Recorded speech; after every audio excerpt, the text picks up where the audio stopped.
সে বানাবো পটলের ঝাল। এই দেখুন পটলগুলো এইভাবে কেটে নিয়েছি, এর মধ্যেগুলো এই যে এরকম এরকম ছিঁড়ে দিয়েছি। এগুলোকে ভালো করে লাল করে ভেজে নেবো। এইভাবে এই যে ভাজছি এগুলো একদম লাল লাল করে ভেজে নেবো। দিয়ে দেবো ছোটো চামচের 1 চামচ হলুদ, ছোটো চামচের 1 চামচ লঙ্কা, দিয়ে দেবো স্বাদ মতো নুন,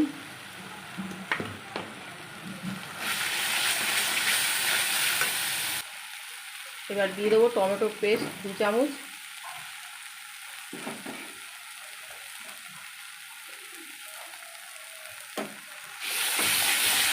আবার একটু ভাজা ভাজা করে নেবো। মশলাটা তেল ছেড়ে দিয়েছে। এবার আমি এতে জল দিয়ে দেবো। বেশি জল দেবো না, অল্প করে জল দেবো। এবার এটা ফুটে গেছে, এর মধ্যে এবার আমি পটলগুলো ঢেলে দেবো।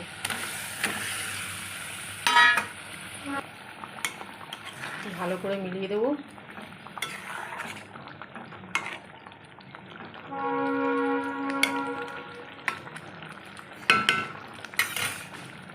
এবার একটু ঢাকা দিয়ে দেবো। একটু ঢাকা দিয়ে দিলে ভালোভাবে সিদ্ধ হয়ে যাবে। এবার খুলে দেখবো কীরকম হয়েছে। দেখুন ঝালটা কত সুন্দর হয়েছে, মাখা মাখা হয়ে গেছে।